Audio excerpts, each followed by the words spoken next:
Is it me, or am I the only one who really gets into the countdown music? No, it's Oh, yeah. it's got a little bit of a beat to it. Yeah, I Gets like you the going countdown in the music. mood. Oh, here goes our intro.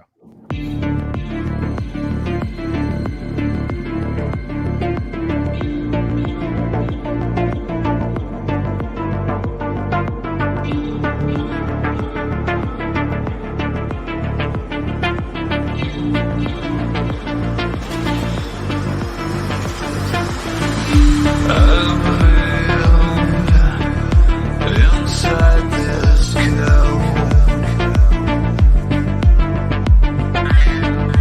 I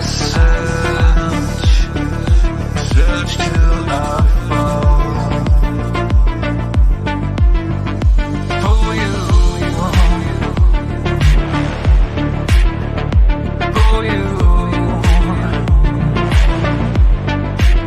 inside this cold. For you, I'm still searching for you.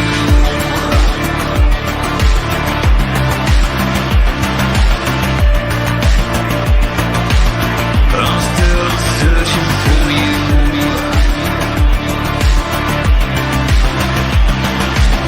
From dirt to the sky, I'm still searching for you.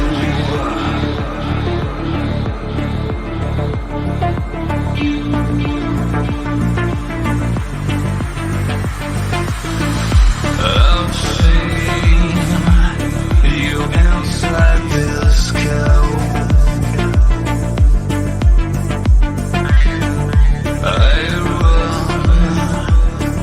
I run till I know you,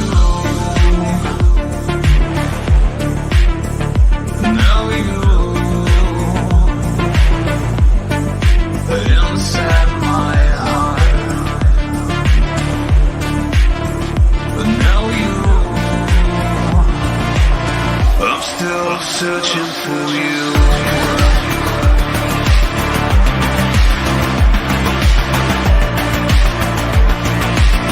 I'm still searching for you.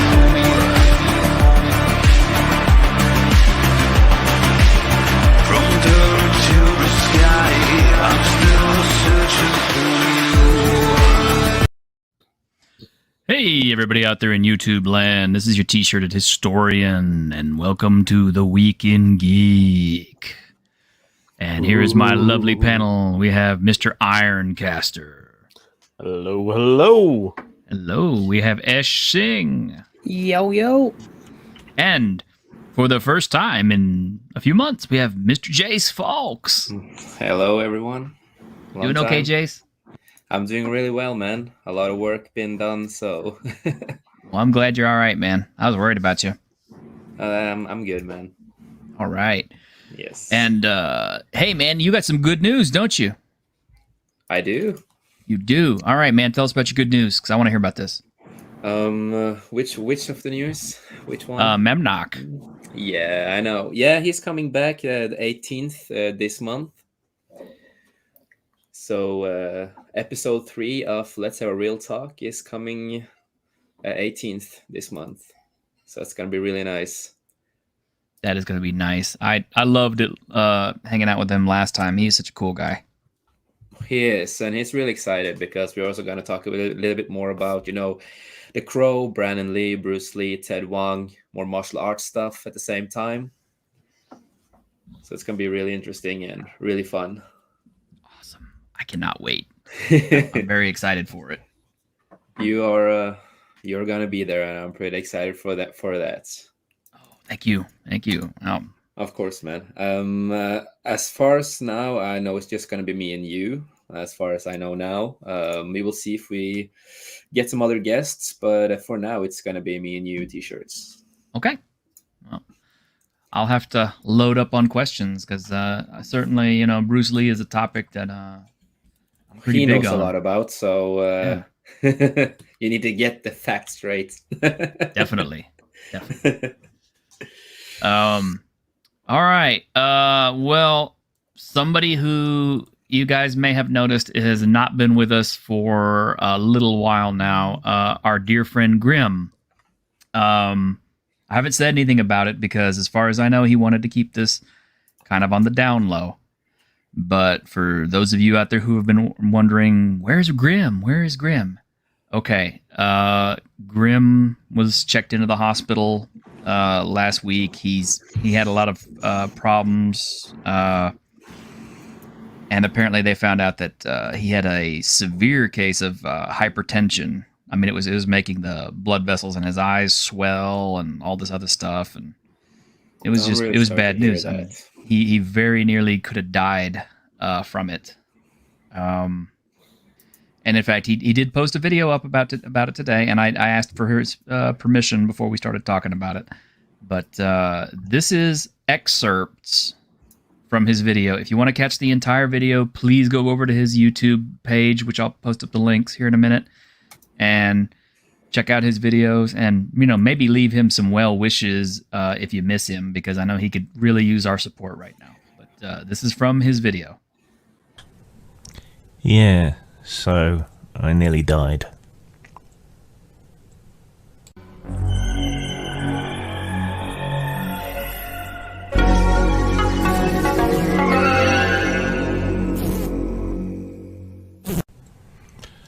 So I'm very, very ill, and I just got out of hospital last night. So, as such, I won't be able to do very much except rest until this whole thing is down to a more manageable level. So I just wanted to be open with everybody about what's going on. I didn't want to be before, except in private with a few people, because we didn't really know what was wrong or how serious or anything it was. So, obviously this is going to impact my capacity for work, my presence on social media, my ability to promote things, everything for a while. At least another week. They want me to be kind of totally resting and so on. So I'm asking for help because I don't want Whitechester to lag too far behind. A few people have already offered and come forward, but yeah, I'd appreciate some help with promotion and getting that done. So I find it very hard to just do nothing, but it might be easier if I know that some other people are helping me out. I will compensate you for your assistance if we sort anything out, but I won't be spending too much time on work or producing videos or doing much of anything else until I'm fairly consistently better. So yeah, if anyone was hoping for me to have some sort of come to Jesus, road to Damascus moment from nearly dying on any topic, I think you're going to be sorely disappointed, because as much as possible I live my life without compromise, and at the end of the day the only person you have to be able to live with is yourself. So that kind of philosophy means that even big events like this aren't really going to change me that much. I know who I am and what I believe, and so nothing much is going to change there, even if I won't necessarily be quite the crusader I once was. I very easily could have had an aneurysm, an embolism, a heart attack, any number of things could have happened to me. So I was nearly transferred to the intensive care unit, or when it spiked at 260. That's how serious it was. I'm not gilding the lily or being hyperbolic. I very easily could have died. So I've got to take this seriously and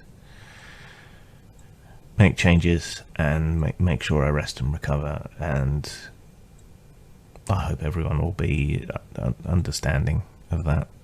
And to everyone who was so supportive of me while I've been in hospital, I hope I don't wear that out. don't cause compassion fatigue. I am unbelievably grateful to all of you for all the positive messages and the support. I don't think I'm going to name anyone specifically, because if I start doing that, I'll miss someone out, or someone will feel left out or overlooked. But it's very easy for me to feel like everyone is against me all the time. Everybody hates me.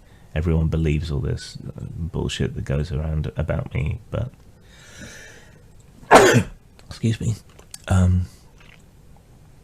But you know, I do my best to be a good, upstanding person and to help people out, even if I don't trumpet it all the time. And it's nice to see some of that karma paid back. So you know who you are, and I love you all for caring so much when I often feel like some sort of meat pinata for people to just beat on.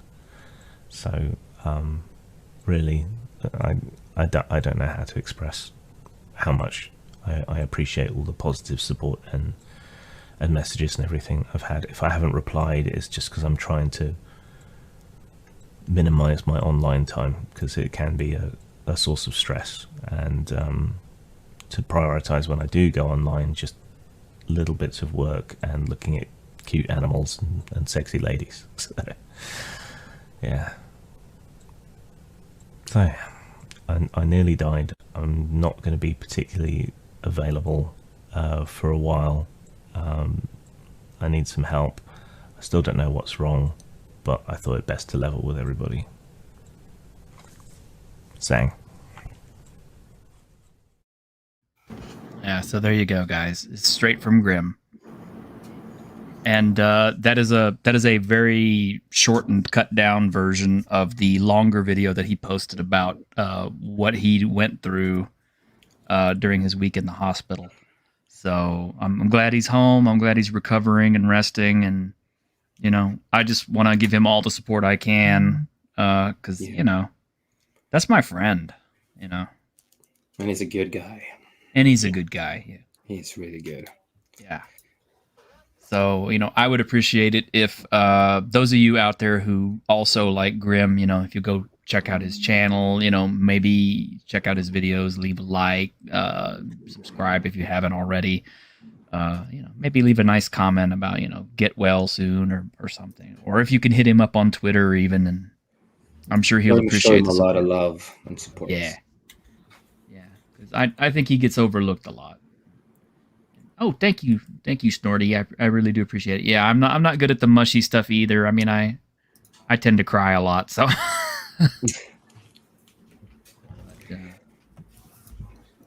But yeah, that's the situation with Grim. I hope he gets better so he can rejoin us, soon. I'm not sure what else to say. I mean, Ash, Iron, Jace, what do you guys got to say? I had saw he was supposed to be on with RPG Pundit last weekend, and he didn't, and he wasn't on there, and I didn't know what happened. So, but it just sort of slipped my mind to go and look, and well, I'm glad to know it's unfortunate what. I'm really terrible at this too, apparently. We all are, man, because you don't know how to react to something like this. It's not always easy to understand or show how to react sometimes, and we have our own. we all have our own type of reacting. Like me, I'm an artist, so I have my own types of reacting to this, and it's really sad. And I really hope that he will get better, and a lot of love and support and warm thoughts to him from me, at least. And I hope that he will get better and fight this and everything. Ash? Well, I've been quiet for one reason, and that's because I kind of know what he's going through, in the sense that I have a very close family member who has been to hospital because of hypertension, 260 blood pressure, just like Grim did, and we nearly lost that family member as well. And like my heart goes out to him because that was my grandmother, and Grim is so much younger. So I'm thank God he's still around because he's so young. And my heart goes out to him. I just hope he's recovering and staying well and keeping off the internet, especially Twitter. Not to raise that blood pressure or whatever, but yeah. Although if he's looking at sexy ladies. Well, that helps. Maybe calm That down helps on that a little because that increases blood pressure just a tad. But yeah, if you want to support him, back Whitechester or share the link, subscribe to his channel, share the links. He's a great guy. I mean, we're supposed to do like my first tabletop role-playing game with him, and it's gonna get pushed back. And they're like, he's a great guy, and I can't really fault him. Like, it's the scary thing is because he's quite young, and this has happened to him. That's the main scary thing. Like, the fact that it happened in the first place is scary enough, but his age is even scarier. Like I said, with my grandmother, and there's not much you can say without going around in circles to stress your opinion. But if you're watching, I'm glad you're on the mend and take it easy. And hopefully, we'll see you back back soon. Hopefully, not too soon. Get that rest, but soon. And at the same time, Grim, we all love you. Don't forget that. And I have an idea. If we all can be really nice, and we can get him some sexy nurses to him that can take care of him. Oh, there he is. Hi, Grim. It's good to see you there. We love you, man. Yeah, we do. Yeah, we do. We will see if we can get some sexy nurses home to you. Yeah. Oh, and hey, we got a guest on our stream today from Midnight's Edge Espanol. We have Diego. Howdy ho. How are you, Diego? Hello, man. Fine, thank you. How's everybody? Oh, well, we're just discussing our dear friend Grim, who is usually part of our panel, but is not doing so well right now. And there you go, Ash. That game's happening to hire a necromancer. And showing up, Mr. Jed. Hey, how you doing, Jed? Well, my fan just died on me after 8 years, and I had to go replace one and put one together by hand. So yeah, that was in the heat. Awesome that you can do that. That's some in positivity. the heat, much less. Got a new one. Yeah. So. Did you press positive? Because I didn't have room to do it in my room, so I had to do it up. I had to do it outside in the heat. So. All right. Well, as Grim did mention in his video, he is wanting to continue to do Whitechester. He's reached out to people to help him out a little bit. He asked me to help out with some of Whitechester, so I'm happy to do that. I'm not sure what my what my contributions will be. A GoFundMe for Jed's fan. Yeah, I know, right? But I'm going to go ahead and put up the link here to Whitechester. And real quick, I will blurb the video for you guys in case you haven't seen it yet. Anybody who's new to the channel. In the year of our Lord 1666 came the Annus Mirabilis, the year of miracles. The plague returned. London endured the Great Fire. England went to war with the Dutch. Newton upended and advanced natural philosophy. Amongst those miracles came the comet that raised the dead. England, still recovering from the Civil War and in the throes of the Restoration, was the hardest hit. Still, over the course of a year, the grizzled veterans of decades of war were able to put the dead back into the ground. Save Whitechester, the city which was lost. overrun, walled in, and made into a prison for damned souls.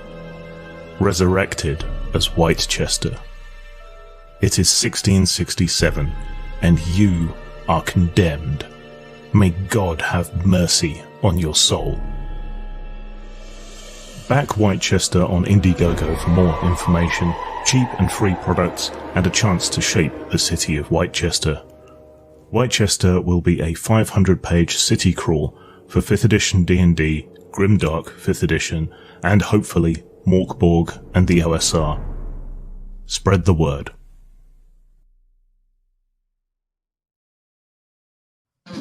Yeah, and I can confirm that it hit the funding goals for Morkborg. It hit the funding goals for Lamentations of the Flame Princess, which I'm particularly excited about. And if you want to know more, I did an interview with Grim about Whitechester a few weeks ago before all this hospitaling. And so I got a lot of questions answered, and it was really good. If you haven't seen it, go back, check it out. You'll really enjoy it. And if you have any questions about Whitechester, maybe this will answer them for you. All right. Well, I think Grim okay. needs to put in as a stretch goal some fashion tips. Yeah, definitely. Definitely. He's about the most fashionable YouTuber I know. Even if he does rip off Rob Zombie, it's okay. It's a good person to rip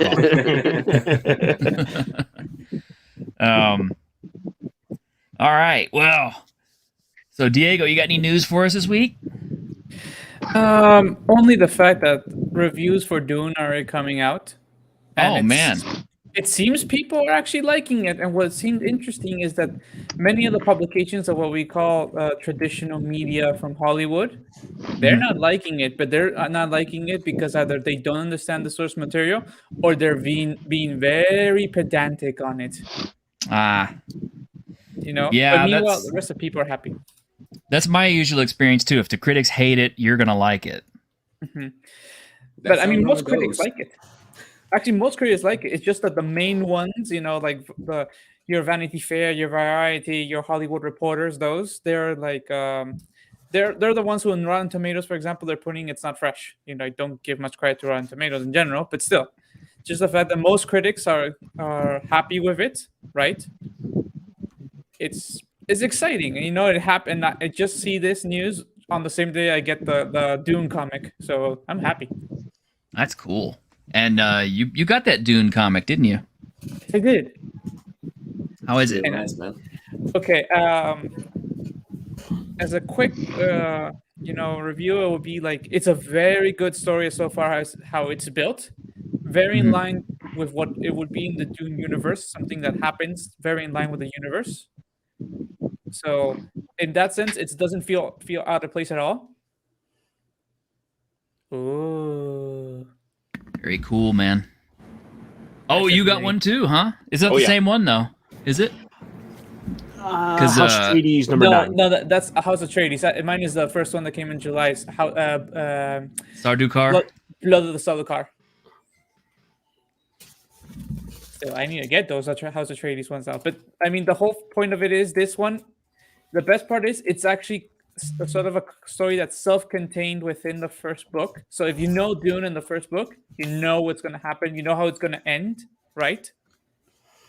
But still, there was space enough for what happens that they could put this story, and it's just going to be it seems very intense.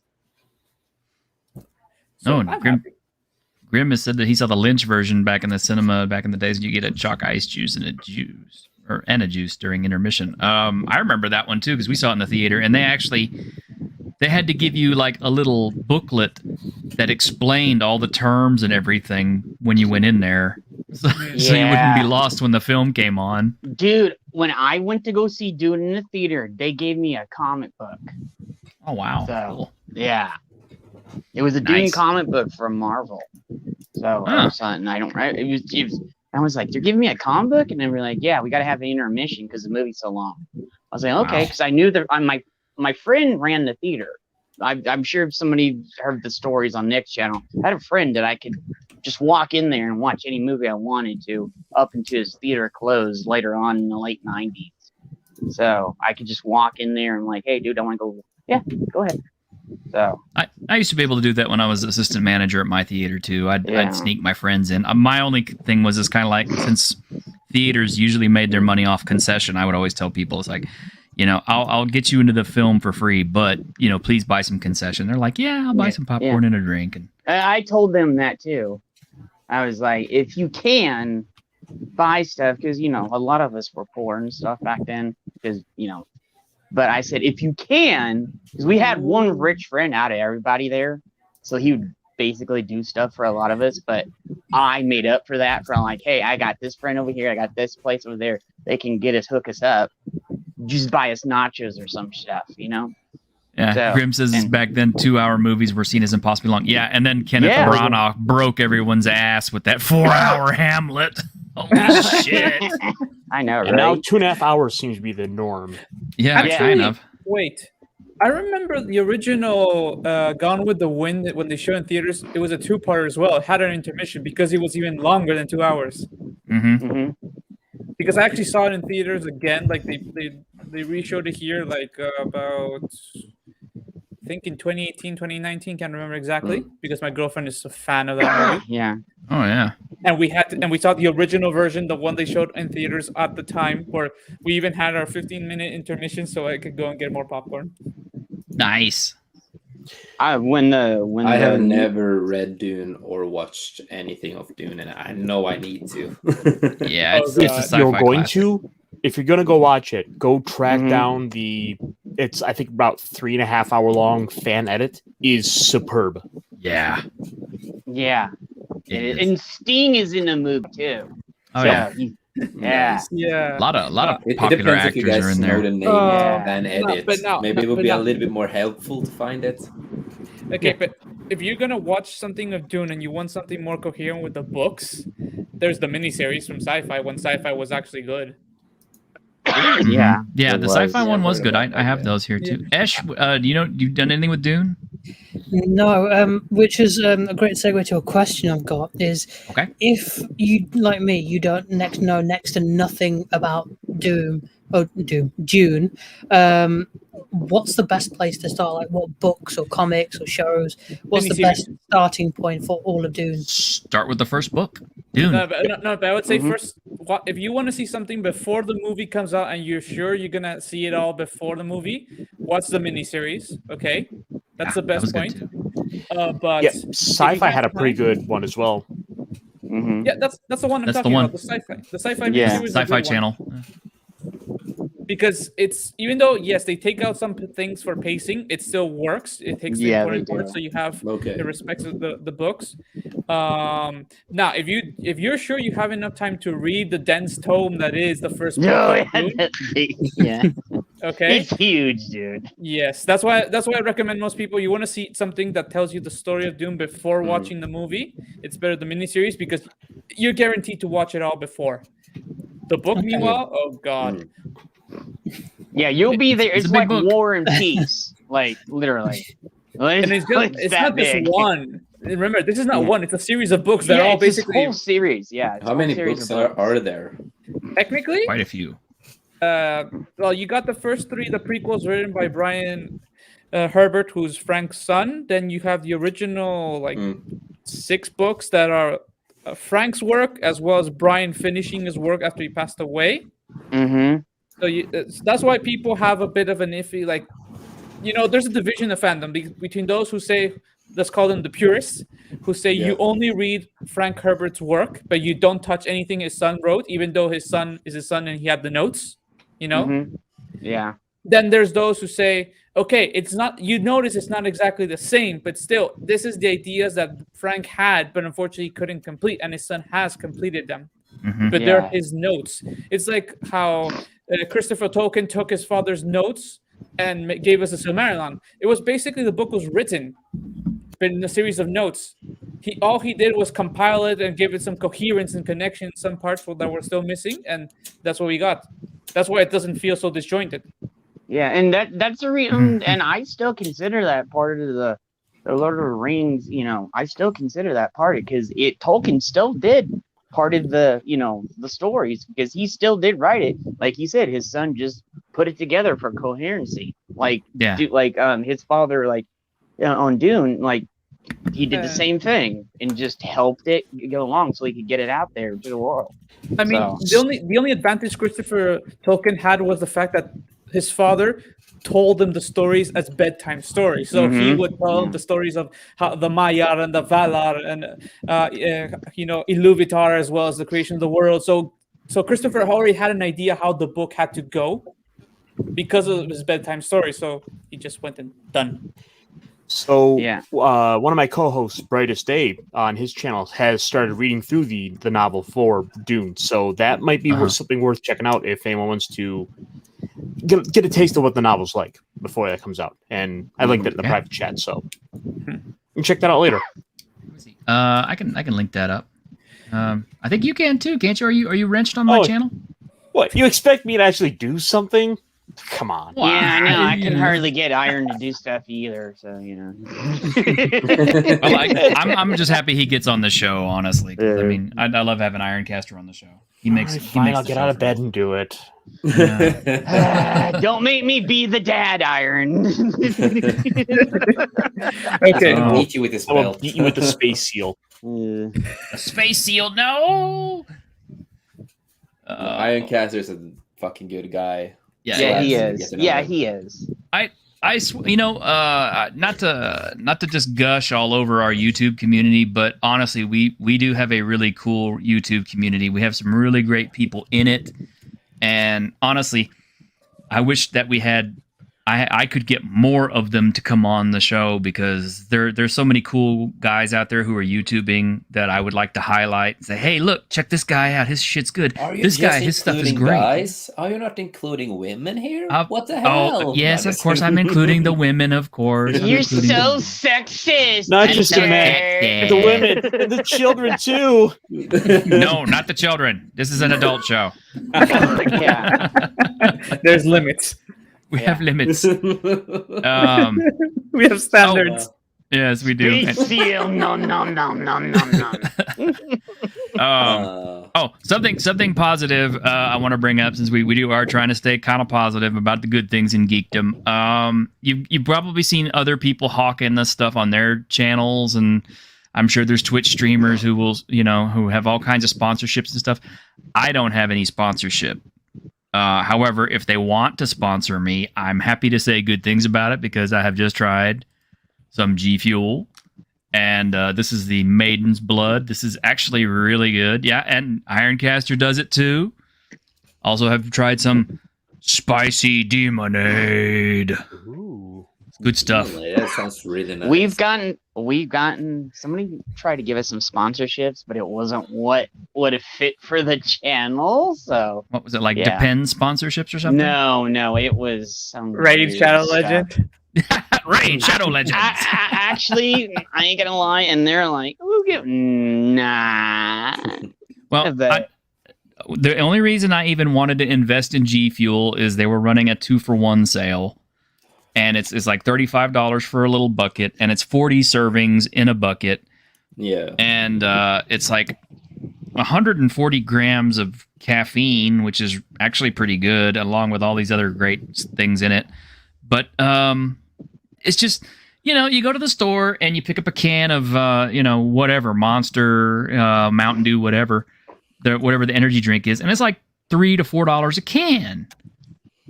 And it's only like a couple of servings. And I know, blow through that. It's really expensive in Norway, and I drink way too much energy drinks. Yeah, and it's super expensive. So honestly, I recommend the G Fuel. I mean, yes, it's powdered, but you know what? It mixes pretty good. And so far, I like the flavors. I have yet to try them all, obviously, but my favorite one is either the Twisted Candy or the Grape. Those are two of my go-tos.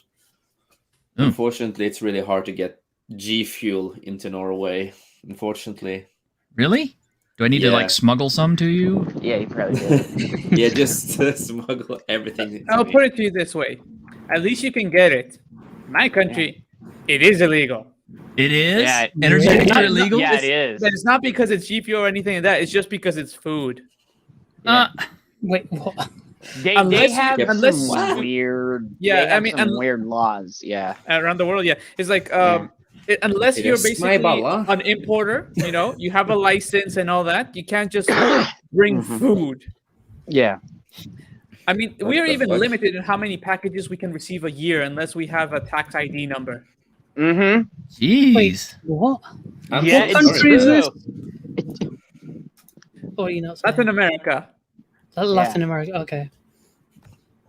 Oh That's what I'm man. saying. It's a bit backwards. I mean, my country, Peru, we're one of the few that actually taxes books.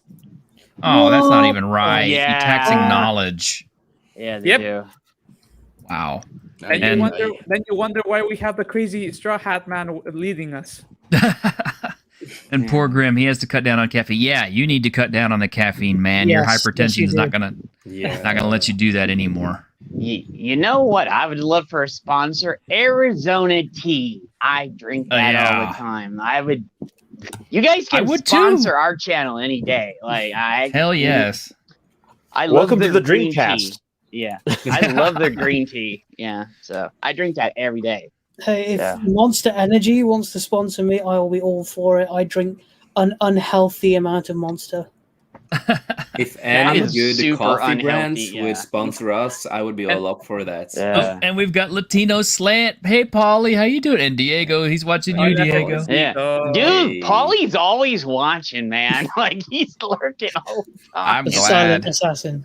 Yes, Yeah. it's not, He it's is. not- He it's is. not a joke. It's not a the joke. watcher. Wherever I am. El Diablo Machismo. It's either Paulie or fucking Wake Down, but Wake Down's on the road right now, so I know he's not lurking. I So hope he's okay. Right now, it's just Paulie. He's Hey, okay Zax, for good to right see you. now. He's Yeah, okay he's good for for right now. He's trying to. The last update we got last night, he had kind of a bit of a tumble on his Mhm. bike, so he's trying to see if he can hop on a Greyhound and maybe sell that bike. And he's trying to find a better way because he's like, nope. So yeah, he's safe. We got in touch with him last night. So Wake Down's cool. He keeps Yep. in touch with us every single day. So Yeah, he posts up. yeah. All right, well, let's talk about some Week in Geek here, man. Okay, so obviously the biggest news this week is the It's release how, of no. what? How handsome Ironcaster is. Yes, it's how handsome Ironcaster is. Ironcaster is so We're talking. handsome. We're talking about things that are news. That's always been true, guys. Ah, Oh wait. Iron, Modest. put the glasses on. Put the glasses on, Iron. actually, he couldn't find the glasses. He couldn't find them. So he's got to put the shades on. Hey, There you go. I'm just gonna turn off my mic a little bit. I can also summon that now. and Oh, the cat. the Hey. kitty. Gotta have the kitty. There you go. Cat's The like, cat what am I looks doing at up him. here? Okay. That, Looks is, like that, an evil that cat's really, mastermind. he's really Snorts chill and though. modest too. And modest. Well, we were on Father Christopher's stream yesterday, and the cat kept pointing his butthole to the camera, and we kept laughing. Oh, all right. Well, okay. So for our Week in Geek, all right. Obviously, the big news this week is Shang-Chi. Yeah, I know. We're gonna try to keep it positive, but yeah. Okay, The I have not seen it. I have not seen it. Scenes. Fighting The scenes. real Shang-Chi. Fighting scenes. were pretty Yeah, there's a real okay. Shang-Chi. Yeah, that's a I- real one. Earlier this week, I actually tweeted out to Marvel. I told them, I said, just admit it, Disney, you fucked up. You're about 48 years too late. And the reason is, Yes, is I because saw that. obviously, That was is so because, great.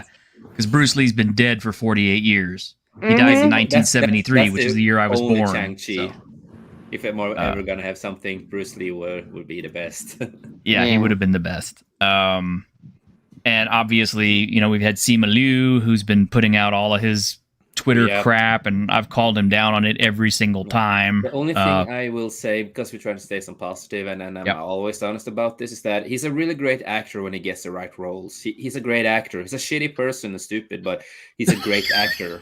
Oh, you mean so he's like Mark okay. Hamill? He's He's a like Mark good Hamill, actor, yeah. but he's No, shitty person. You know. No. Here I'm gonna bit defend it, but only because of what Script Doctor once mentioned. It's not that he's a shitty person.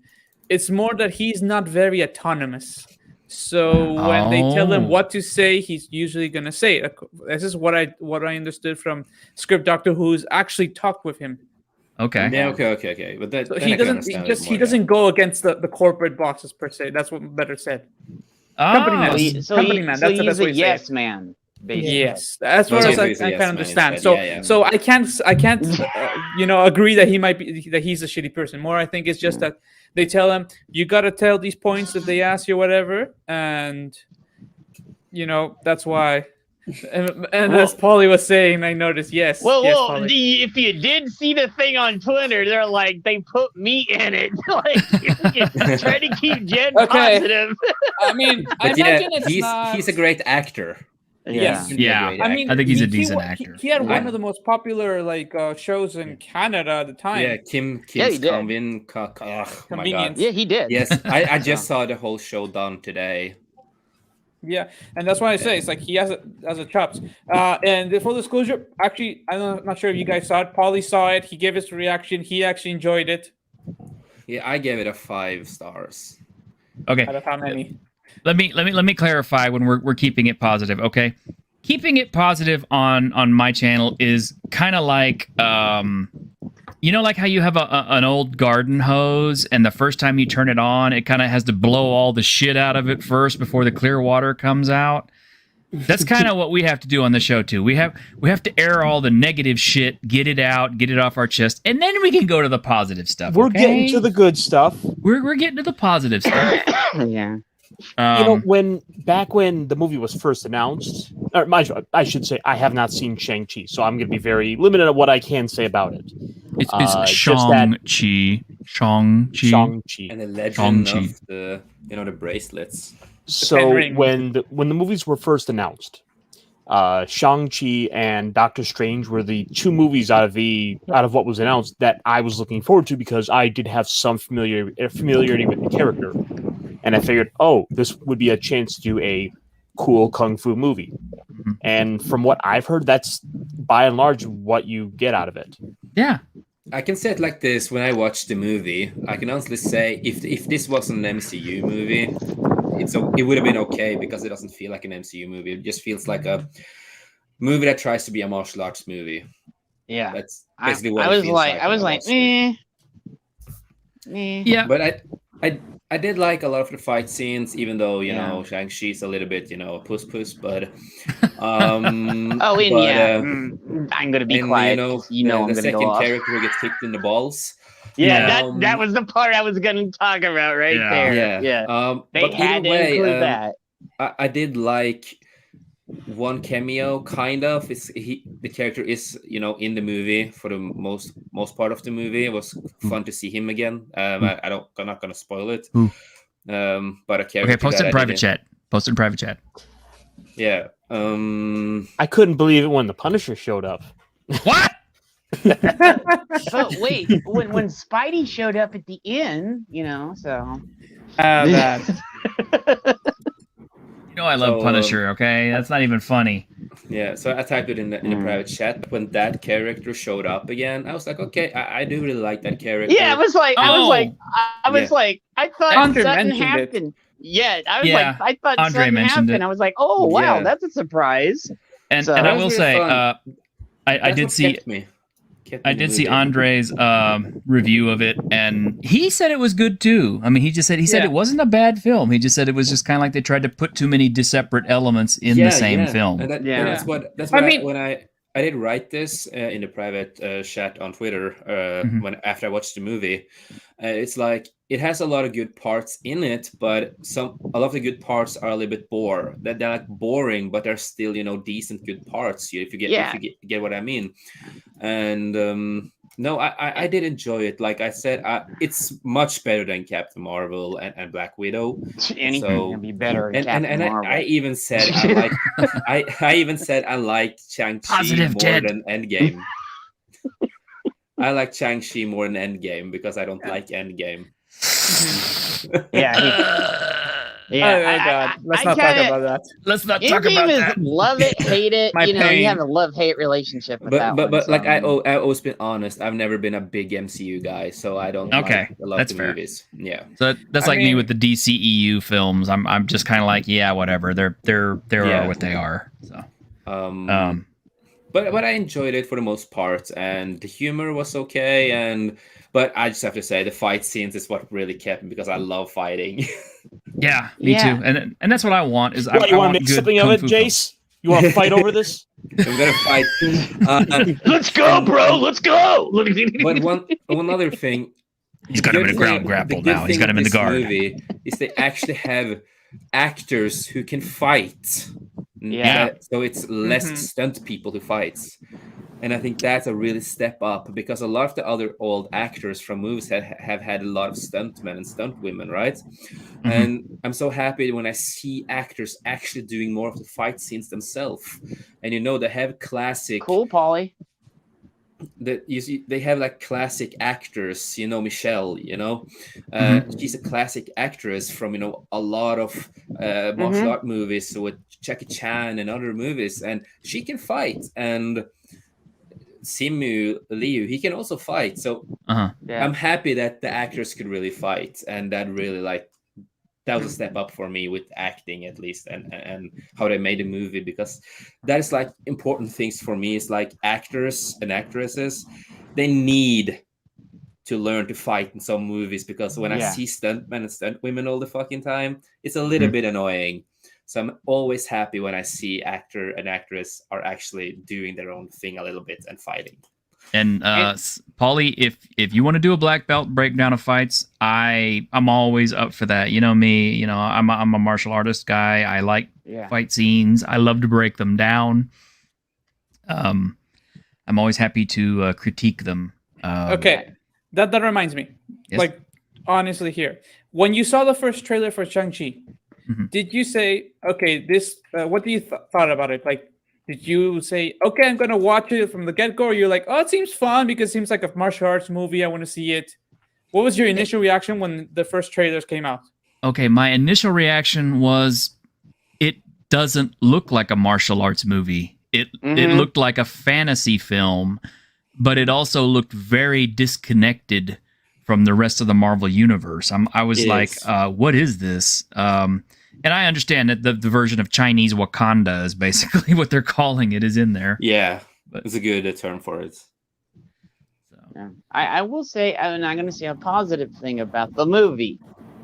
The parts where there were no fights, I kind of nodded off a few times. Okay? Is it that bad? Really? Yeah, well, but the fights, and I will say this, the fights were cool. The fights were freaking cool. I'm planning on checking it out. But it was the parts between that dragged for me. When there was some fights and action going on, it was kind of decent. I'm like, here's my thing. I'm like in the middle. I'm like, it's not bad and it's not too good. It was just like in the middle. It was like, Well, I think like, part I'm of not the deal. Totally ripping on it. Yeah, I'm in the middle. I'm like, okay, right in the middle. I'm not destroying it, but I'm not all high on it either. But the fights, like Jay said, the fights were what made the movie. That's So okay, Jed, I got you. And this is something I wanted to mention too, Zach. Thank you for saying this, because I was going to say pretty much this exact same thing. That is true. And that is Marvel, I think, learned after they did the Iron Fist show, and they realized how much flack that they caught for that show. Oh yeah, I was so pissed. At least everybody was he could fight a little bit more in season 2. He did learn to fight more. Yeah, he did learn to fight, and that's the thing. Iron Fist, that poor actor, he got so much shit for that. But the deal is, they gave him so little time to prepare and so little time to learn everything. So of course it looked bad. And being a martial artist, you can tell. I mean, well, even the non-martial artists could tell that the fight scenes didn't look good. Oh, they were badly choreographed and everything, man. It was so bad. Well, especially when you had other shows like Daredevil coming before that season. Oh God, Daredevil was so good. I was gonna say remember, this was Netflix. Yeah. Well, here's the thing that hurt me the most: Iron Fist and Luke Cage are two of my favorite Marvel characters. I was so hyped in what they did. I was like, no, it was like a stab to the heart. Luke Cage first season I loved it. Season 2, Iron Fist, I was like, why would you destroy Iron Fist, man? He's one of my favorites. The second season was a lot better than the first, admittedly. Luke Cage, it was okay all through. I didn't have any problems with the Luke Cage shows. Season of Luke Cage was awesome, man. I loved it. It was good. That second season was just it was a little bit, yeah. It was a little bit. I think Jessica Jones was good first season, kind of poor the second season. Third season was not bad though. Yeah, I think the first season of Daredevil, third season of Daredevil, like that second one was just it dragged. But hey, you don't talk bad about second season Daredevil on my show, okay? Because the Punisher was in it. In my opinion, I love the Punisher, but there were some things that made it drag, though. You know, I thought the best moment out of that whole season was episode 4, where you just had the Punisher like sitting down on a rooftop with Daredevil, and he's giving that whole speech of, "You ever have a bad day, Red?" Yeah, and it looked like something right out of the comic book too. I was like, "That's awesome," you know. So. Yeah, it was. And then, like Zach says, is like, don't blame the actor. He was set up to fail. Yeah, he was good on. Yeah, I agree. Yeah, but when you see a Luke Cage, Thoth, you shut up. No, but when you see a Luke Cage, heretic. But yeah, when you see Iron Fist in Luke Cage, that's Iron Fist. He's so much better in that show. When you see him in that one episode, he acts more like Iron Fist than his own show. Yeah. I was like, how did they get one episode right, but then the 2 seasons they did, they lost him completely? How did they do that? We got one good episode out of all of it. Jet, hang on a minute. Okay, I'm sorry, Ash. You've been real quiet, man. You got to say something. Come on. I don't have much to say about Shang-Chi, but because I haven't seen it, I'm not in any rush to see it. Because when I watched the trailer, I was like, "Oh, this looks cool," but meh. I'm going to see it on Monday at the cinema. That's because my brother really wants to go and watch it. So it's like, yeah, sure, I'll take it along.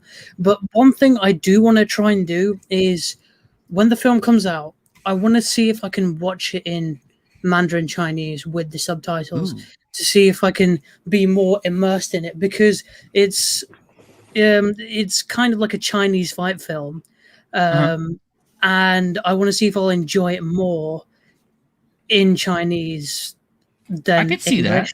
that. Yeah, as sort of a nod to the Shaw Brothers, or Shaw Brothers, Shaw Scope. Shaw Brothers and Golden Harvest. I don't know what that is, but I'm going to say yes for the argument. Shaw Brothers was one of the, or was one of the biggest kung fu Chinese film houses, and they were primarily known for a lot of their kung fu films early on. Golden Harvest showed up a little bit later, and most of what they're known for is Bruce Lee, because they're the ones who brought Bruce Lee to the big screen. Yeah. Because it's like I said, given the genre of movie it's trying to blend with the MCU, being the Chinese fight film and all the kung fu, and I don't know whether it is kung fu, but all the fighting and stuff like that, and the culture. I want to see if I get a different reaction to watching it in Chinese than I do in English, because I've seen quite a few other fight films. The Ip Man films come to mind, and those were exceptional films, and I'm pretty sure if I watched those in English I'd be taken out of the immersion. So yeah, that's my general thing about it. Well, you'd be one of the few people who has managed to watch it in Chinese then, considering it's not coming out in China as of yet. Isn't it? Oh, okay. No, it isn't. Yeah, I mean, we lost Diego. Yeah. Oh shit, yeah. I know a bit of Chinese anyway, but that's at a time I learned Chinese back in high school. So because I went to a high school that taught Mandarin in its curriculum, so it was an option to choose. But anyway, I digress. But yeah, so I already have an appreciation for the language and the culture itself, and I've been to China, so again, further appreciation for the culture. So yeah, I just want to sort of further immerse myself into like the culture of that film and see if I look at it from a different angle. I'm gonna say now is bloody StreamYards. Oh yeah, I'm That's- sorry about it that, has Diego. Problems. Oh, Diego, if I mouse around too much on my phone, it kicks me too. So. Oh no, I'm right now on my PC, but it's just sometimes how inconsistent it is. Because when I was in the US and I had to do shows with Midnight Disney in Espanol, it wasn't a show unless I dropped out at least once. Yeah. Griff. Oh my god! on Foul Ball the other night, Matt, he dropped out like 3 times. Like last night, he kept hitting the button. So you say we can mark that off on the bingo list. There we go. There we go. All right. Squeaka, Yeah, you dirty person, you. God damn it. Squeaka is awesome. Okay. Behave. Squeaka, we talked about this. You can't get Grimm's blood pressure up, okay? He's got hypertension. Don't give him ideas, for God's sakes. We want to keep him around. You know? You'll know I'll start going off. That's why we're trying to keep a damper on Jed, because we know if he starts getting too negative, you know. Well, that ain't negative. I like that. Well, I can bring the cat back out. Yes, bring the cat back out. Yes, we need a cat moment. Yeah, I don't want to move her, so we're gonna. Oh, look at that! Oh, I didn't hear him. Aw. There we That's go. all the Kitty attention. moments. Kitty moments. Yeah. And Also- Snortimus says he tried learning Mandarin in 4th grade, but the tonality. We don't need to watch defeated me. that cat. Yeah. Pretty certain that when I tried to say "How are you," I actually said "Your horse is pretty." Okay, well, Yeah, there's 4 tones in There's- Mandarin, so Mhm. you could be saying the exact same word, but depending on which tone you use, could make what you're saying a different thing. So, yeah, I completely understand. Snort. I think there's like 6 in Thai, so Oh, damn. I think I'm not positive. I'm not positive. What? Just negative. Oh my God, that is amazing! Can you say it, please? What do we need to say? Say what? We- Mouse oh. or how are you? See, squeak a mouse and like there. Please clarify. Please I don't know clarify. I don't know what squeaker is, but I think mouse is where is it? Shu. And then if you want to say ni hao ma is how are you? And then Yeah, I know mouse in Japanese is Nezumi, but yeah. and I think that may actually be more properly. It might be rat, to be quite honest. You know, Hi, everybody. we won't talk about that mouse. Get over there. Yeah. Well, I'm so glad, Diego, that you told me about Simu. So now I can kind of get off his ass on Twitter because I tore into him a few times, and poor guy probably didn't deserve it. So I really need to talk to Script Doctor more about this stuff, because he really does know all these actors and stuff like that. He's the one who clued me in that John Cena really was an actual good guy. Yeah, and Script actually told me too. He's like, dude, you were pretty hard on Cena the other day, and he follows you too. I was like, I was pissed, dude. And Script came over. He's like, dude, he's not, dude. And like I said, he's like, no, there's something totally different you don't know about. And then he told me, and I was like, oh, okay. Cool. If you notice, I haven't said anything about Cena in a while, so. No. So I don't usually like to shit on anybody unless, of course, they stick their face out there. I mean, I'm sorry if you're gonna stick your dick out there to get slapped. I'm gonna slap your pee-pee. That's what I'm gonna do. But yeah. But anyway, That yeah, was an image. yeah, it was, wasn't it? Actually, I used that and then earlier. That's why Squeaka is like that.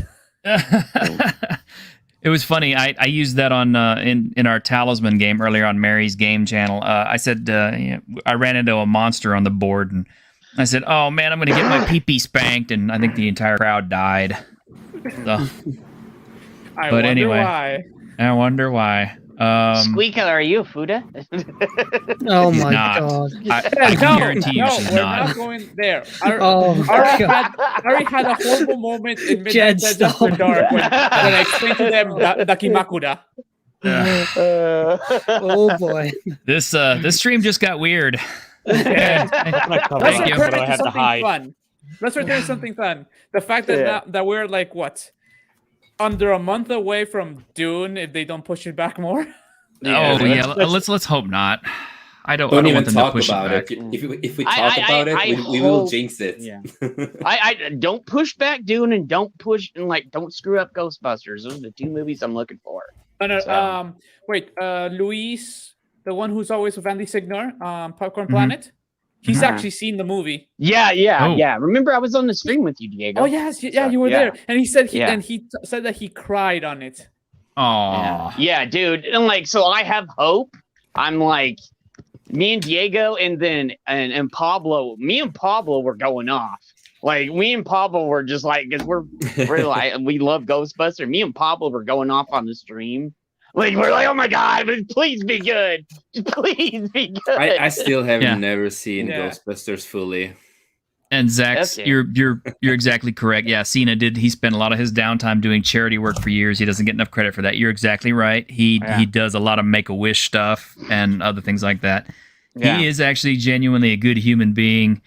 And I know whatever, him getting up on and talking all that Chinese stuff, that made him look bad, but that was not him. That was the studio. And I'm guessing the stuff with Simu Liu was probably the same way, because I'm sure Disney was trying really, really hard to get that show promoted in China. I mean, again, if we follow the narrative we've been seeing from Cameron as well as from Midnight's Edge, it's more Feige than Disney. Mm-hmm. Because let's be honest, with the results that came out of these for the weekend, right? Mm-hmm. Let's call it's satisfactory for what Chapek wanted, which is sad. Yeah, I know. Because he wanted to prove his point. Which was the experiment was a success. Let's not use that word, please. Yeah. Let's not go that his word, not mine. Yes. Still, but that's why. That's why we try to not get that is not, because the problem is this. Unfortunately, as we said, I feel that in that sense, the movie was a sacrificial lamb because, from what I get from people, right? Mm-hmm. I feel I'm actually going to have fun with this movie, right? But I know it's something I'm not going to see on a repeat. Maybe see it once, and then maybe 5 years from now, going to see it again, I'm bored, I want to see a movie, right? Yeah. Because the fight sequences, and as far as Andre says, also the sequences where his father is, where Fu Manchu, as Andre calls him, because you remember, because it is Fu Manchu. Basically, where he is, they're good. Not only the fights, but also his as a character and everything, they're good. So in that sense, I feel, as I said, it's basically, as far as take it, an okay movie that has its fun moments and its lulls in the story. It's not boring. It's not bad. It's just, in the middle, a sort of safe bet. Okay, and the problem is, because it's sort of a safe bet, it really needed the marketing machine that Disney has if it wants to get more numbers.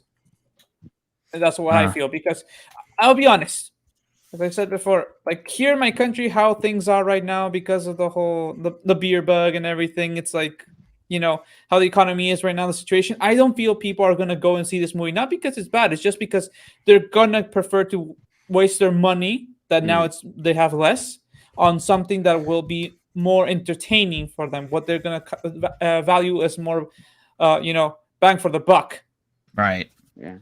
And that's the thing that I feel sad because of because this thing is basically being treated as a sacrificial lamb, and I feel that it shouldn't be.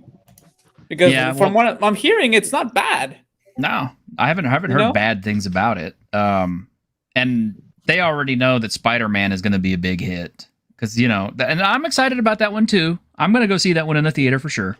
Yeah, I saw that it's more leaks now. That's a hype machine because it has two studios. It has two studios behind it also. It's not like this one that only has Marvel, Mm-hmm. So it's a different scenario because it's you have the entire marketing budget of two entire studios that can pump out everything they want. So they can still, even if the movie is not good, they can still make it good because they can hype it up enough that enough people are gonna watch it. I think it's going to be interesting coming out of this weekend how Shang-Chi is going to wind up doing after a 4-day weekend. Yeah. With Shang-Chi. Paulie is saying that sorry, the I fact guess that I'm fucking with he you. feels he wants to take a watch and see because he's actually hopeful that it's actually going to get legs on word of mouth. I'm more because I'm working on numbers and also because of the fact what we've seen, not in the US, I'm talking about more outside the US, the numbers, how they've been rather low. And I'm taking into account what's the situation in Latin America and my country specifically. It's like I don't see it getting legs, not because it's not good, but because simply the people are in the situation that there's an economic recession worldwide. People are not going to have the capacity to just say, I'm going to go and see this movie and Dune and Spider-Man and whatever else. People are going to have to pick and choose. Yes. And if that's the case, then a movie like Dune, I am worried for because, while yes, it is a well-revered book, I wonder if a lot of people are going to go and look want to watch this movie, considering the sort of legacy it has. Yeah. But I mean, the marketing, at least how they've shown the scenes they put out for people, the marketing has called the attention because every single trailer that, for example, in the channel we reviewed, right? We always ended up more excited than the last time. It keeps building, for one. Number two, it's actually getting, if I'm not mistaken, it's getting dual cast, streaming and theaters. Oh, is it now? Yeah. Yeah. So, which one? Because Shang-Chi? Dennis Dune. Oh, Because okay. Dennis Villeneuve didn't want it to be dual cast. I heard he's pissed about that. So. He can he be didn't pissed want about it. only no. Remember, it was gonna be only streaming, and then people went on, and then Warner saw Kong and Mortal Kombat how much money it made, and that's why they said, okay, it's gonna go theater, right? So from what I'm seeing, if I'm not mistaken, it's gonna be both. But I think there is a window between the theatrical and the other one for something, but I can't remember what it was. But still, and it has potential for getting it because there's the marketing machine, there's the story, the trailers are bringing attention. Now we have the reviews where most of the people, because it's not like a 90, it's an 85%. Because some people are not liking it, but still, it's not like those scores that we see from critics are 90, 95. Yeah, it's more of a, if this movie's good, it would have that kind of score of 85. It doesn't have that like you're right. It doesn't have that sort of suspicious grading that I think people will be thrown off by seeing like every single critic is like 100%. They all thought it was the greatest movie ever since like the invention of sliced bread. Yeah. No, this is more like as I said, the main Hollywood media outlets that we all know that report and usually said, like, they've been the ones that said triumphant to many of the Marvel movies or have said good reviews to like Captain Marvel. They are not giving it good reviews. They're being fair, being completely honest. They're being rather fair in how they're reviewing it. You notice the point of view. You notice that this person hasn't read Dune, or you've noticed this person actually does care about Dune, that they're being a bit pedantic and seeing that they're not respecting Dune as they feel it should be, where it takes every single intricacy from the novel and puts it on the screen. Villeneuve had to make sacrifices to make it into the flow in a movie.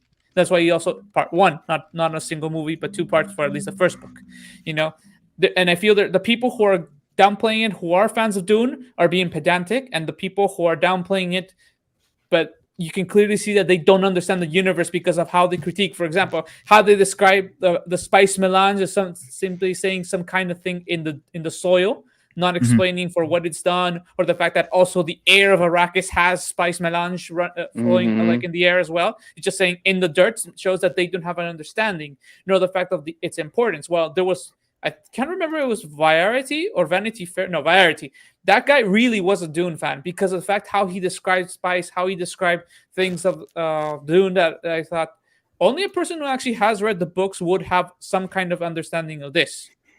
But that's the one where I say I felt it being a bit pedantic on the fact that it's not his critique is more going the fact that it's not imitating the book. But then when you see other people who are more, let's call it, not that kind of circle, but they're still more normie. Mhm. Yeah. Okay, they're not Dune fans, but they're still liking it because of the kind of epic tale that's presented. I mean, GameSpot gave it a 10 out of 10, and Wow. you know what's the only critique? What? And I quote, and I'm not shitting you. Here it is. It says. It says about where is it? About it still depends on the white savior narrative. Oh, man. Whatever. Seriously. I'm so sick of that, dude. Yeah. Yeah, but I Ugh. mean, Crap. listen to this. He says that, but he still gave it a 10 out of 10. Mm-hmm. So basically, he was Like, just trying to find some kind of criticism and couldn't. Yeah. Yes. It sounds Well, like he had to I- give something up to the woke crowd. Mhm, I wanted because to, I if wanted he to come up with didn't- any other word, but it's like, yeah, it just seems like it's It's the Wokoso. the wokoso. Yeah.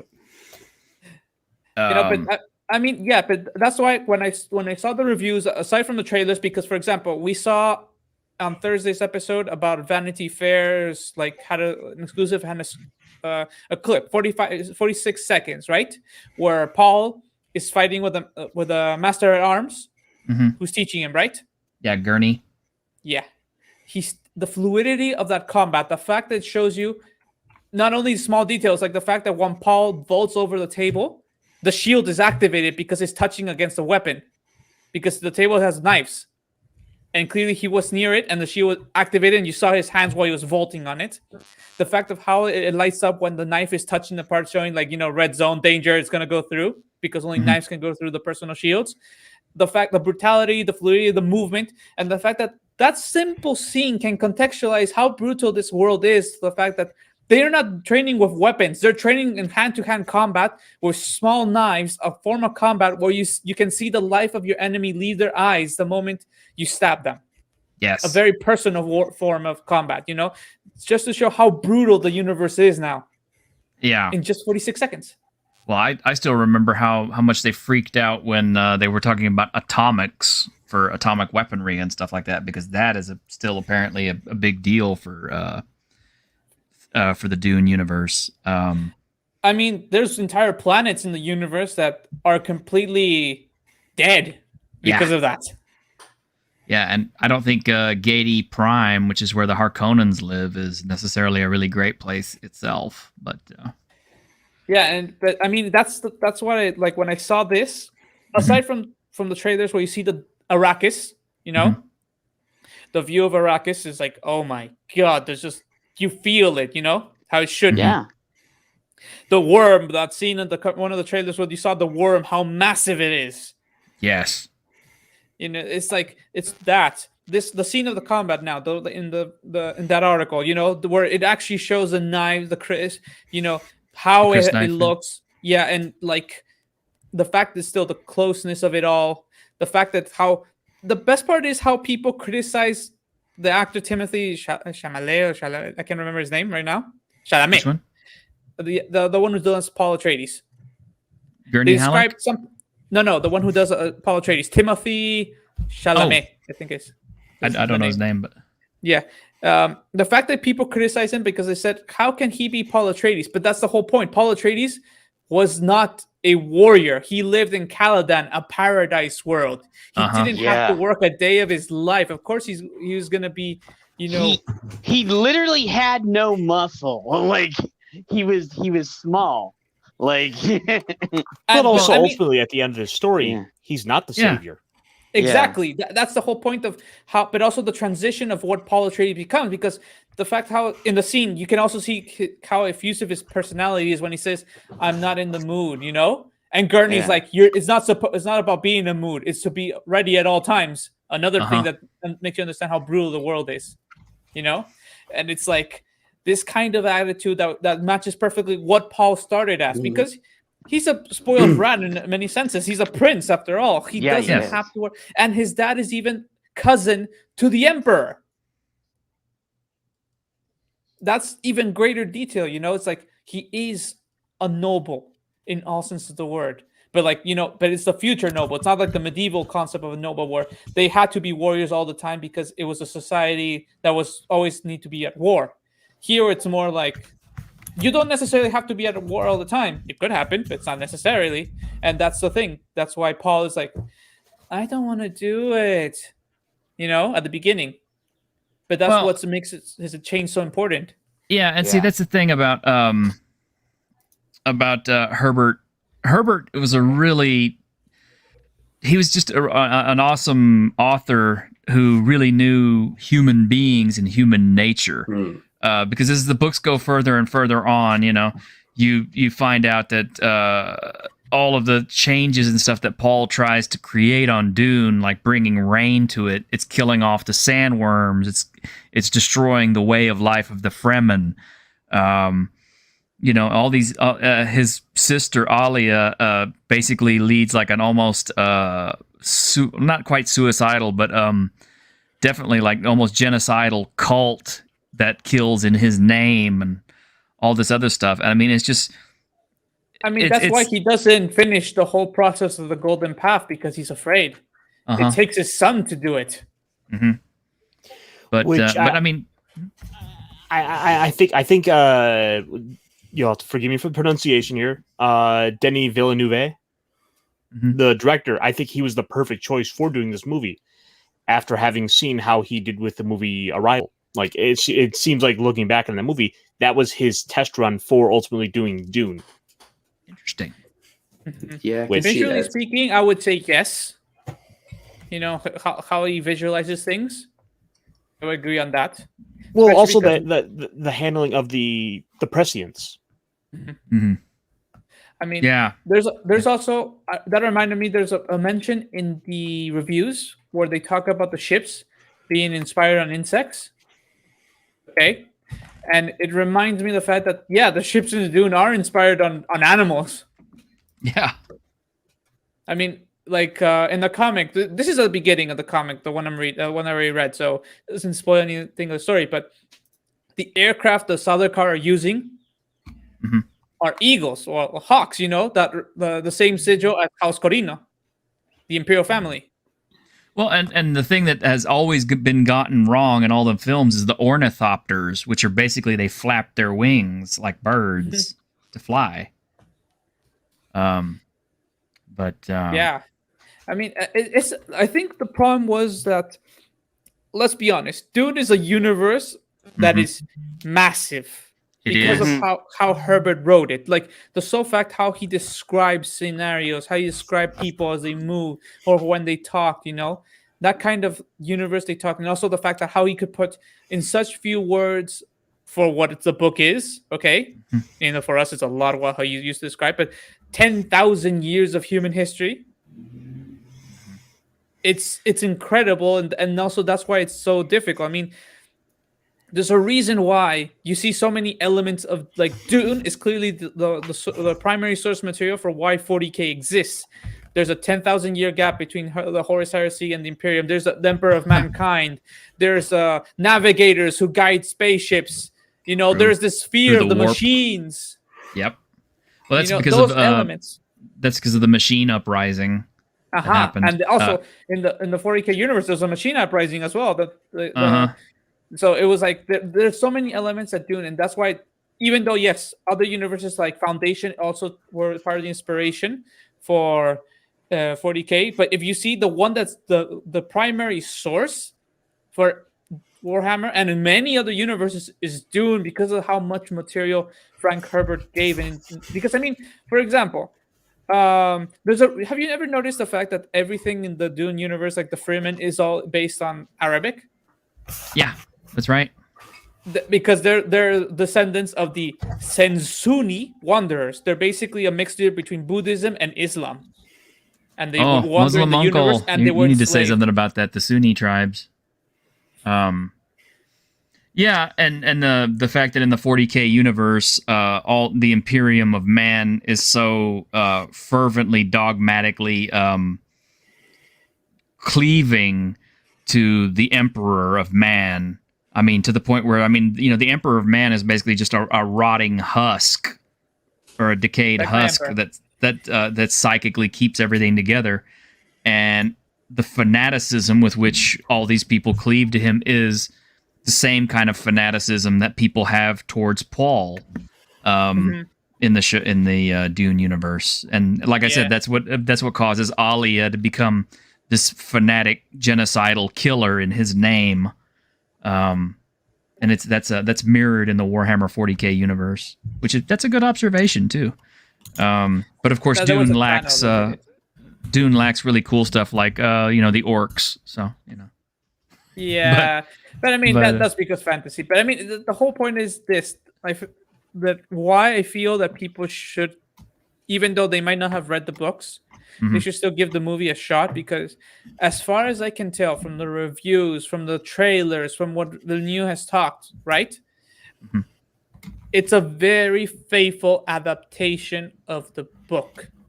It needs to be. It's not a 1-to-1, because there's still it's always something has to give if they want to make it film, right? You can't always have the same thing, but it's gonna make, I think if all works, okay, it's gonna leave the miniseries far behind. Like you're gonna still say it's gonna be the Dune movie by Villeneuve, then you do the miniseries from Sci-Fi, then you take the books, and then we do the David Lynch movie we do not talk about. Oh, I didn't find it that bad. But I will say, I will echo what you're saying, kind of on a grander scale. This film needs to be good. It needs to be pretty much perfect. It needs to be the next Lord of the Rings good. Though I think in the short term, it needs to be the next Game of Thrones, as per HBO. Let's never talk about that. Oh, dude, why are you gonna change it like that, Iron? What is this Game of Thrones? Come on, There's man. only a Song of Ice and Fire, and that's it. Yeah. But no, And I'm serious. Seriously, it needs to be Lord of the Rings good, because Lord of the Rings, was taking on a big property, and it more or less got it perfect. Which is why that series is still so highly regarded. Dune needs to be perfect because it's got so much more story to tell. It's got so many more books to get through, and it needs to be perfect, because if it's not perfect the first time when people go see it, they're going to be pissed. They're going to shit all over it, and it's going to fail, and nobody will want to invest in a Dune movie for at least another 30 years. You can't pull a Star Wars with this one and try to sell people on 10 books trying to explain your movie. No. Yes. Yeah. You get it right the first time, or it's going to be like you said. Because when was the last time we had something Dune? It was in the 80s, and then wasn't it late 90s? Yeah, something like that. Early 2000s. Early 2000s. They've done like 2 or 3 things. 80s, 90s, and 2000s. They've had 3 times. This one, we're in 2020. It took them 20 years maybe to do another thing. So they like you said, they don't get that. I understand, brother. Okay. If they don't get this perfect. Yeah. Do you guys think that because there's so much already existing Dune content in the form of written material, do you think Dune would benefit from a TV show as opposed to a series of movies? Ooh. Like Game of Thrones. Given the right studio, given the right director, because there is so much content to go through, ideally how long speaking, movies take to make. Ideally speaking, I think it would be a mix. And what I mean is this: you have a TV series, right? You do the first book of Dune, right? But the climactic part, the one that ends it all in the first book, you do it a movie. Yeah. Because of the action you have at the end of the first book. The sheer size of it, the magnitude. Exactly. You got to do it like that. After that, it could alternate between second book could be full series or second book could be full movies, It doesn't change. The first book is the only one that if you do it, anything like TV media, it has to end in the movie, because if not, we're gonna have that battle against the episode 8 of the last season, I think it was, or which episode was it? The one where the siege engine was not used properly and people criticized, amongst other things. I never saw the end of it. So, which one are we talking about? Game of Thrones in season 8. Oh, yeah, season. Yeah. Yeah. Well, That actually, awful battle. it started. It was on a decline ever since season 4, but it didn't. I mean, it didn't start coming to a head until season 7 and season 8, which was the biggest flop. Yeah. No, but no. My question is, I remember that in season 8 there was a battle people criticized because they were like, "You don't fight a medieval battle like that." It was so bad. People were like, "No." Can't remember which one it was, but basically, because if you do on TV that battle at the end of the book, that kind of the mass of what happens, right? Mm-hmm. You lose it on TV. It's too prone to actually be screwed up. The movie is the only way to do the end of the first book of Dune. You could do a series before that, but the end has to be a movie because of how powerful it is that moment, especially the moment of seeing on screen the duel. That's all I'm gonna say. I'm not gonna give more details, but just I know which one you're talking about. Yes, the duel. Okay. That has to be on the TV because basically the entire balance of the of humanity was resting on the result of that duel. Well, one thing I think that Denis did right was the fact that he has chosen to break this film down into 2 parts, basically, because this first movie is not the entirety of the Dune book. Yeah. So I mean, this, like I said, once again, this film needs to be perfect so that we can have another Dune movie that finishes the first one. I mean, Villeneuve still tried to do, when he came out with his take on the fact that the second part will be more focused, like from the point of view of Chani. Mm-hmm. And I'm like, that man is trying to get the studio to approve the second film before they even get the first film out, just to make sure he can at least finish the book. Mm-hmm. Because that feels like that. Because also the fact that I remember how people are criticizing it, and it's like, but dude, she is important to Paul in his development as a character. It's not out of place if you make it from her point of view the second movie, because of how much Paul interacts with her, especially when they're with the Freeman, because he's a Freeman with them, So how they interact with her, it's important. It doesn't change it. There's certainly an approach you can make to that to make it work. I can very well see it happen, that she could have been beside him in many battles, and she is. Yeah, she is. She's with him until the very end. Mm-hmm. That's why it's important that she's there, because she's the one also who teaches Paul about the ways of the Fremen, basically what's their culture, right? And that's when Paul he creates a mixture between what he is as an Atreides, what he is as a Fremen, and what he is as a son of a Bene Gesserit. Yeah. And I agree with that too, because it's like you were mentioning earlier, he is kind of a spoiled know-nothing prince. And when it comes to Dune, he has absolutely no clue how to do anything. And yet, on some intrinsic level, he understands their ways, because it's like Dr. Liet Kynes. He says, he shall know your ways as if his own. And she finishes his training. Mm-hmm. Because, again, he is going to be the one. He's the one. You know what I've always wanted? I wanted an open world RPG updated Dune game. Like, that would be so freaking cool. Oh, I don't know. They try to That'd be too big in scope. I know, but I'm like, God, it'd be such a good game. No, that's fine. They try to do that. Not a single studio wanted it.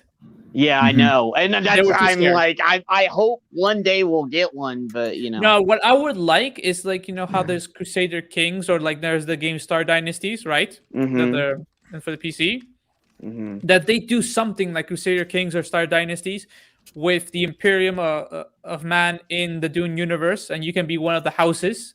Oh, that'd be awesome. Yeah. Well, there was Dune 2 and Dune 2000, the RTS games. That was a good game. But I mean, that's the RTS. I'm talking more about the intrigue and the spying on each other's houses, the usage of political elements. Like you go and present something for the Landsrat while you at the same time are preparing for war in secret, things like that. because that's part of the whole universe of Dune. That's why part of the reason why at the end there's such a hate between the Harkonnen and the Atreides. Even though, ironically enough, this is part of the prequels. They are part of the foundational story in the prequels of Dune. Those two houses. Okay, guys, we're already like 30 minutes over time, which is fine because this is a really cool topic and it's definitely one that we need to discuss because it's awesome. This is so awesome that we're getting this kind of positivity. But our dear friend Jace has got to run. He's got something happening. So real quick, Jace, I'm gonna let you plug your channel and talk because you're not with us that much, man. Yeah, no. You can find me on 540 Studio. And 18th this month we will have Memnock back, and you can see me here on T-shirt Historians channel and Ironcaster and with Jed and all of them. And thank you for having me on.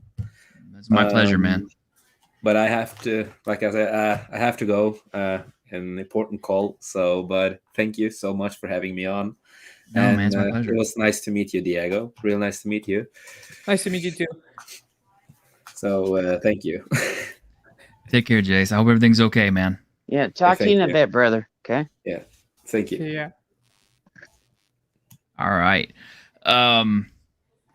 Yeah, this is a big topic. We're definitely gonna have to maybe go into this again next week if we could get Diego back for another round. And who knows, we may have some more information by then too.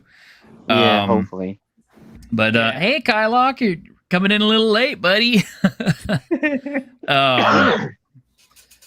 But one thing I do want to mention, and it's not necessarily pertinent to this discussion so much, but it is pertinent to geekdom as a whole.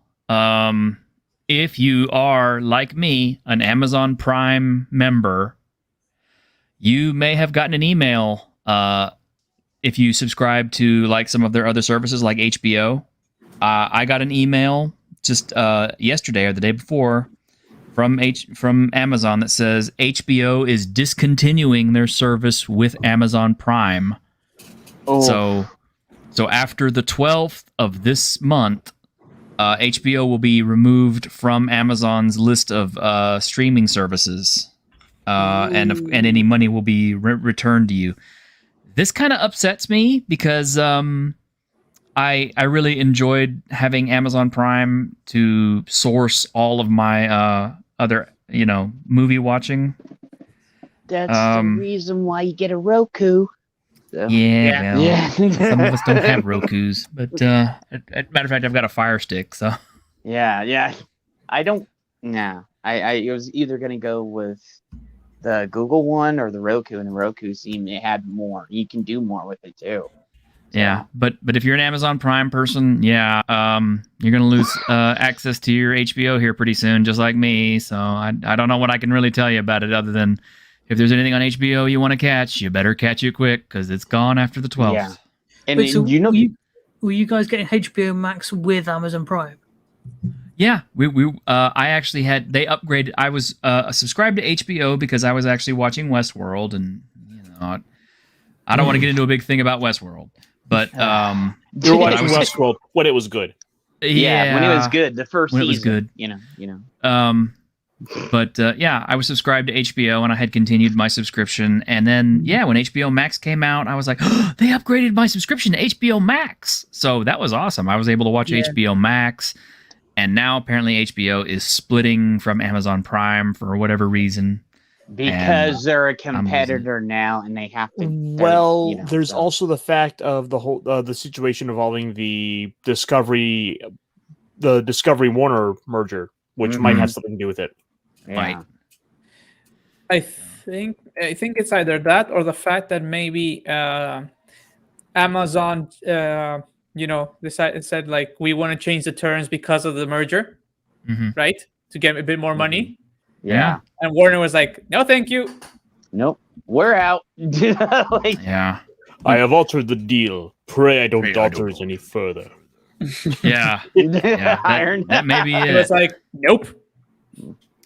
Yeah, so I'm a little bit irritated. I'm not sure how much more subscribing to HBO is going to cost me, or whether or not it's going to be worth it. I may not do it, But either way, we will survive. HBO Max, about one of the few I do subscribe to, and I enjoy it for what I get. Yeah, I mean, but right now I'm subscribed to it because I'm literally subscribed to I think like all of them, including Stars. Just because, unfortunately, like I have my mom, my sister who also watch, and I have to make sure I have content for them, or if not, they're gonna annoy the fuck out of me. Yeah, That's our one thing you whole can count family. on. Our whole family has Netflix, Hulu, Disney for the kids. Yeah, and a bunch of other stuff. So, All right. I mean, right now, but that's because right now, really, it's really cheap. yeah. Right? For us, it's really cheap. Actually, we don't pay for Disney; we get it free. So Nice. Nice.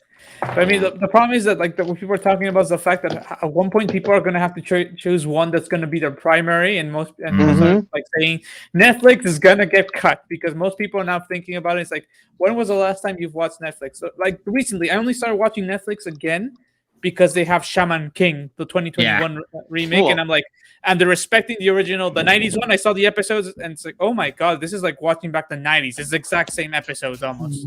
All right, The I last do have time one I more watched recommendation for you. Netflix What's was that? for the Witcher anime. So Yes. Oh yeah, I watched That was it a as good well. one. If you are going to watch something on Netflix that you haven't seen it yet, Ultraman. That was great. Ultraman, and I heard Godzilla wasn't bad. That was all right. It's in about the middle of the pack. Yeah. There's a lot of things I still watch on Netflix. I like Norseman, I like Baki the Grappler, and I like Kengan Asura. So far, that's the only place I've been able to see it. And that is another positive thing too, by the way. Ash, you were talking about with The Witcher. I know you saw it. I saw it. I think most of us have. But yeah, Ash, I'm gonna let you close this out with that because you haven't said very much. I want to hear your thoughts on Witcher. I finally got around to watching The Witcher, and I absolutely loved it.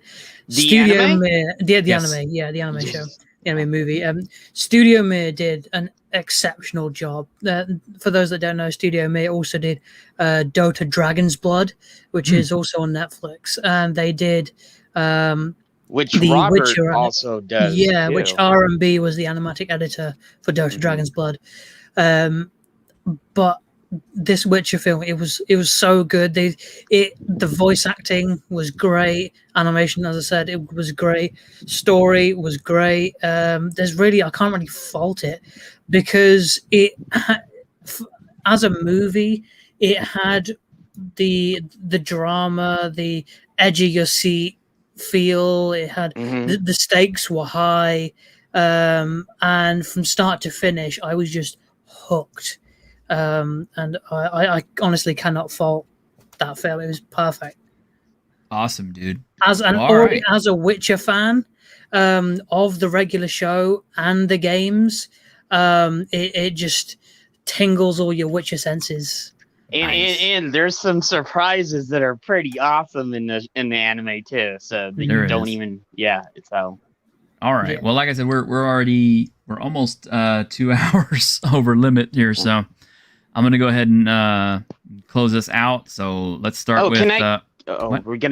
We do the promotion thing because I have one thing at least.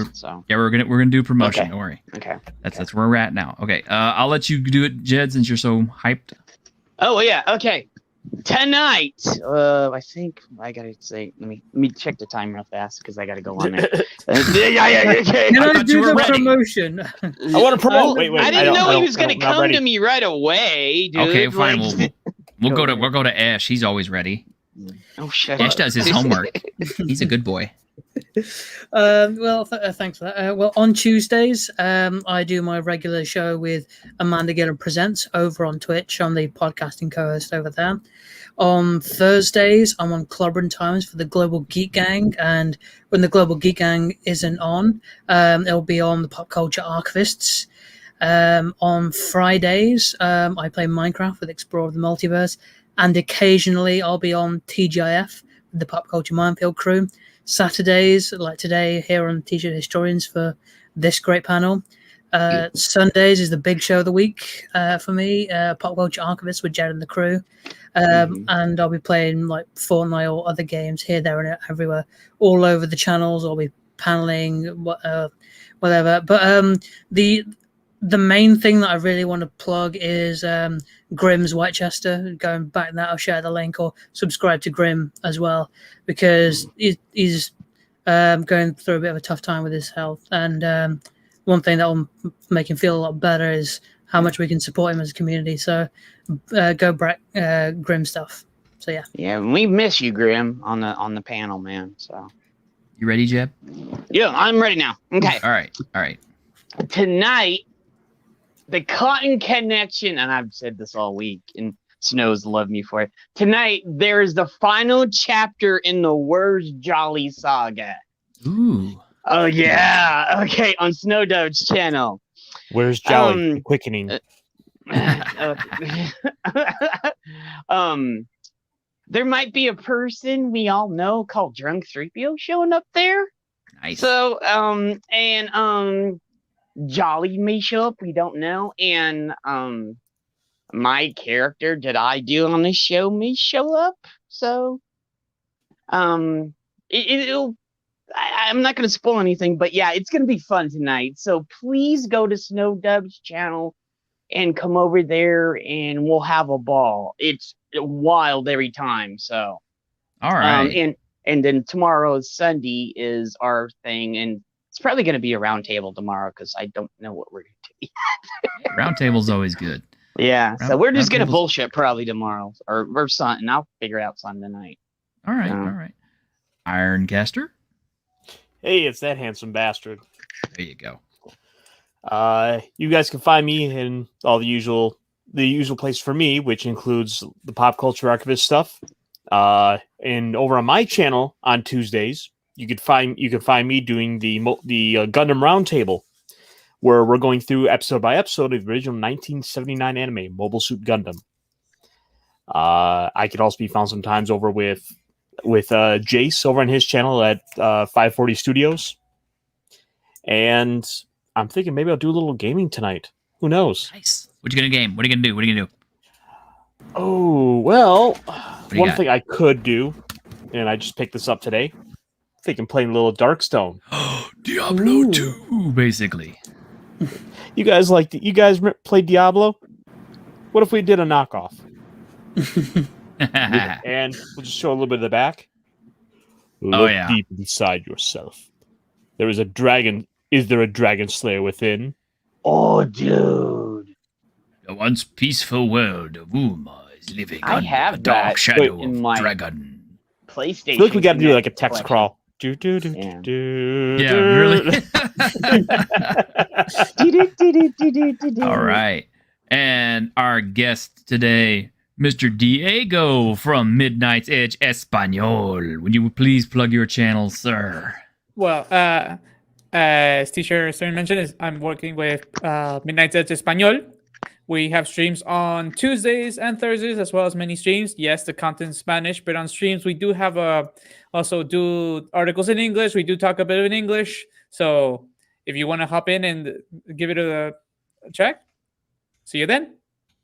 All right, awesome, And Diego. They are awesome over there. I pop in They are there good. often. So y'all Yeah. need to come over there and like kick it with them because they're freaking awesome over there. So They're good.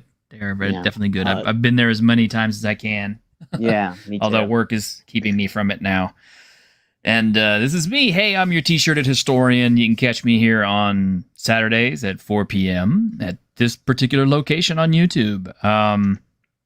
On Tuesdays, I was doing Dungeons and Discussions with my co-host Grim. Unfortunately, our season has ended for now. We will pick it up again probably in a few months, but definitely for right now, Grim is sidelined. Anyway, so it's kind of good that we brought it to an end when we did. But we do hope he gets better soon. And if you do get a chance to check out his Indiegogo Whitechester, he's still following through with that, and I'm hoping to help him out with that here and there where I can. Other than that, I am on various streams during the week. I'm here, there, I'm everywhere. I am the internet Ronin, the YouTube Ronin, I guess. He even pops up on our place sometimes too. Yep, so. I do. I was on Mary's Game Room just before this stream. I was on 32 Flavors of Nick Weiser earlier this week. So I don't know where I'll be next week, but I'll be there. Oh, and happy birthday to Squeaka. What? Happy I was just looking at it. Yeah, happy birthday. Squeaka. Very cool. Happy birthday, Squeaka. And Jace sent me some bad news. Apparently his father is going to the hospital tonight. So we wish our channel compatriot Jace all the best. This is a bad time of year, man. It's like everybody's going to the hospital, everybody's getting sick. So I want to wish all you guests and all you panelists, please stay healthy. Please. I lost a friend a couple of weeks ago, a really close one. I don't want to lose any more. And I consider all you guys my friends. I would jump through any hoop you want for you. So, Zach's, I'll be over there, brother. Okay, as culture says, wash your hands because it's good hygiene. Definitely. That not because stinky hands sucks, And if you're a dude, wash your balls. Nobody wants to smell dirty balls. Really. Definitely. And if you scratch your ass, definitely. Yeah. All right. Well, y'all, thank you very much for kicking it with me for an hour and almost 2 hours. And we will hopefully do this again next week. Come hell, come high water, come whatever. Because the Week in Geek, we're all about trying to stay positive in a world that is getting increasingly harder to stay positive in, I admit. But we're doing our best. So y'all take care.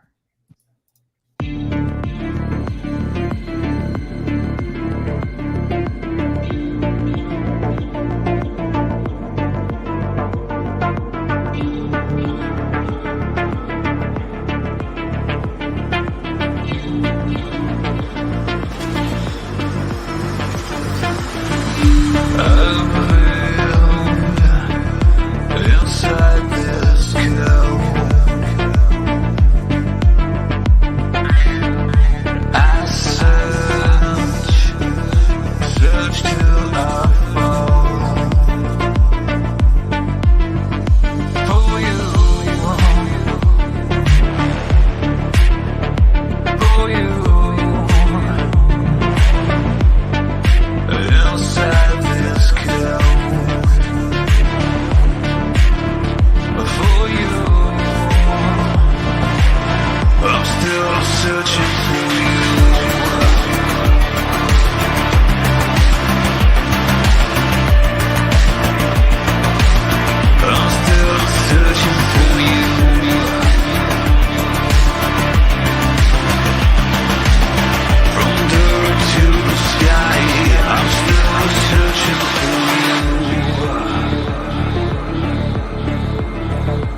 searching for you.